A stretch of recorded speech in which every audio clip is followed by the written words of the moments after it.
It's Build a Big Podcast. I'm your host, David Hooper. This is the marketing podcast for podcasters. So if you've got a podcast and you want to have more listeners, you want to have a better podcast that would attract more listeners and be the cause of those more listeners, you want to make more money from those listeners, this is the podcast for you.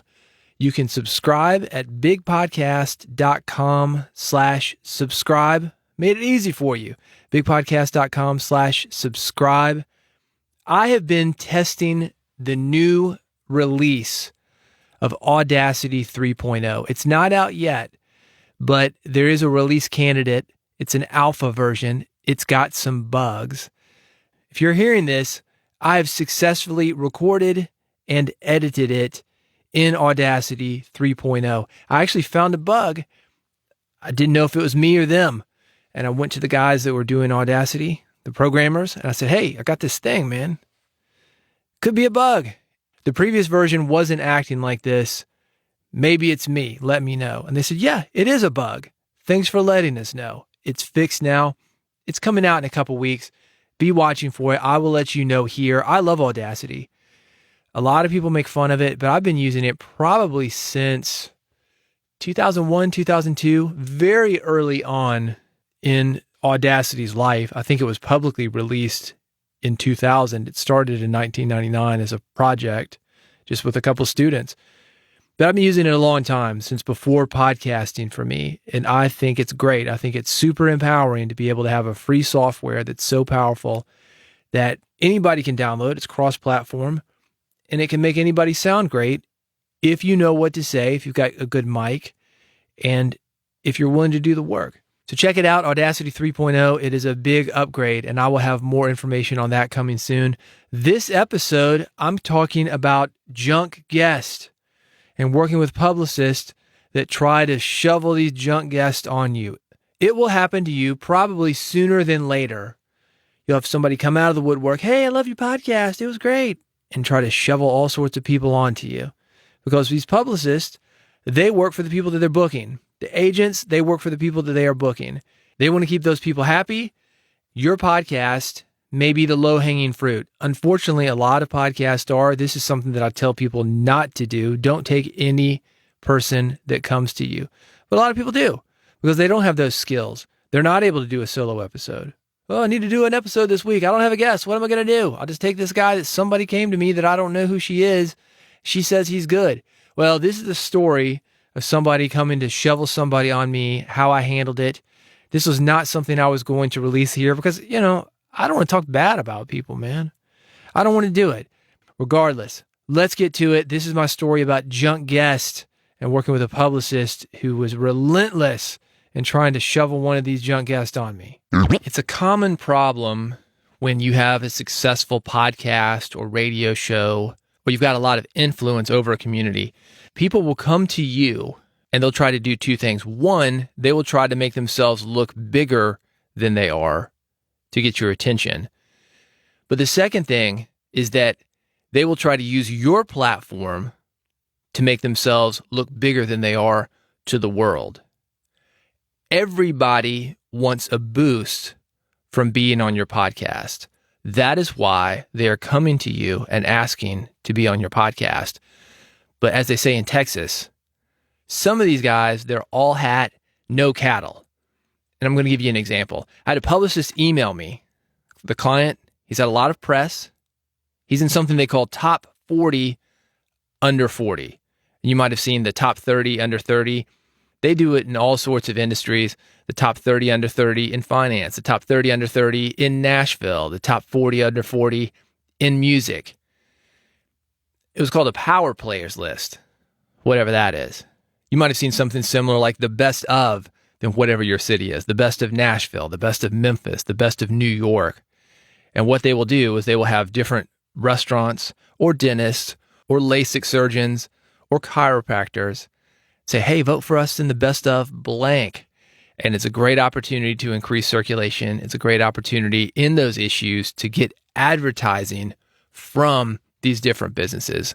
So I take all these things with a grain of salt. The top 40, under 40, the power players list. But this guy, he's had some general success. He was the first brand to win a Grammy. Whatever that is. There were lots of associated companies that I've heard of, but everybody has that. If I were to tell you the people that I've worked with and mention some of the people that have hired me, you'd say, oh yeah, I know those guys. Everybody's got that. That's why you go to a public speaker page when those guys want to be on your podcast. They are great at marketing. And they will say, has worked with Coca-Cola and 3M and Microsoft. Yeah, everybody has. With that said, when this guy came to me, or his publicist did, I thought maybe there's something there. Maybe not, but maybe. I asked for related interviews so I can hear what he's talking about. And here's what she sends me back. Some bigwig thing he was supposedly part of, think South by Southwest, but says that she can't get it. So instead, she sends me a boomy YouTube video with a local guy that will talk to anybody. I ask her for ideas for the episode. Here's what she said. Great, thanks. He's pretty open to ideas, but I could see something working on the licensing front or brands connecting in the right way with artists. A recent campaign that might be of interest is his work with blank. I'm not going to mention the name of the company, and its blank program, which was a marketing campaign. Think of I'm Loving It by McDonald's or Just Do It by Nike, but not that big. It started as a license for a global TV spot for, then the name of the company again, also used in the Super Bowl, which I guess is an ad. She didn't mention it as an ad, and grew into broader partnerships with a publishing company and another publishing company, creating songs at blank for a music library. A music library is basically a catalog, something that gets licensed.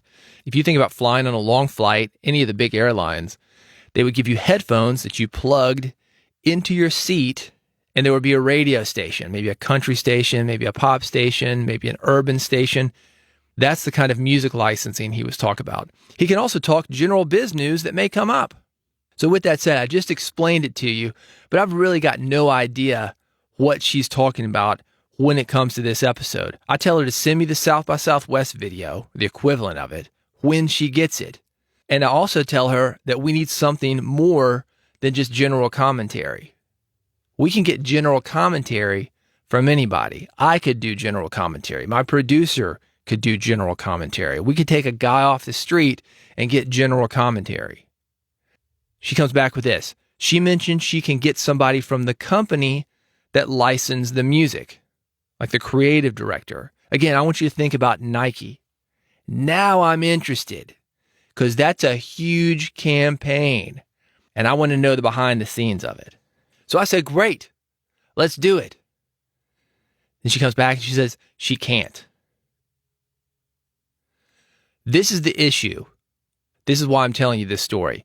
Somebody wants to get on your show and they've got a big name, Coca-Cola, 3M, Microsoft, but that specific person isn't that good, or they're not even connected to why the brand is successful. An example, this is something you've probably run into. Somebody who used to work for Google, somebody who used to work for Amazon. How many people work for Google? How many people work for Amazon? A lot of people. Something related to this, and this also happened in this instance, somebody who does a lot of panels. Oh, I spoke at Podcast Movement. I spoke at South by Southwest, or I spoke at this, or I spoke at that. Who cares? Panelist slots are a dime a dozen. I used to run a big conference. In fact, it was the second largest music conference in the country. The only thing bigger was South by Southwest. We had a lot of panelist spots, almost as any employee spots for Amazon. That's what it felt like. My point is, it's easy to be a panelist at conferences. What you want is somebody who's actually in the trenches, not a guy on the sidelines who's trying to boost himself via media. Again, that's why these people email you. They're boosting themselves up, getting you in. They want to be on your podcast to boost their credibility or perceived credibility, much like they're doing on these panels. So what do? Get somebody who is actually connected to the project and has a story. There is a genre in the music industry. We've had, I don't know, 3 or 4 of these folks come by and approach us.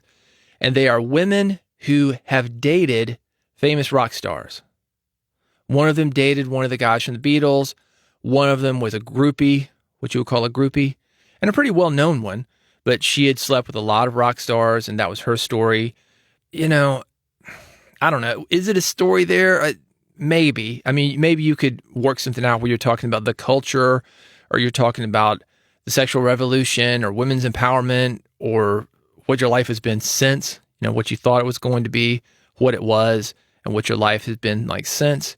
But to have somebody who is not really standing on their own with what they're doing, but coming to you just because they're attached or were somehow in the room as a famous person, that's not significant enough for me to book them. You want somebody who has actually written a book, not just been part of the book process, unless it's a major part of the book process. You want somebody who actually wrote the songs, spoke the speech, did the performance. Publicist, and if you remember, that's how this story starts. I got an email from a publicist. They are being paid to get bookings. They work for the client that they are trying to book, but they also work for you.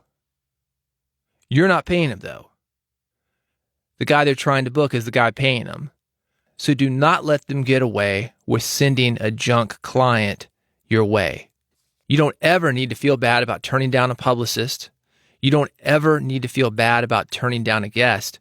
And I'll go one further with that and say that if a publicist hooks you up on a really great interview, sometimes they'll do what they call a ride along.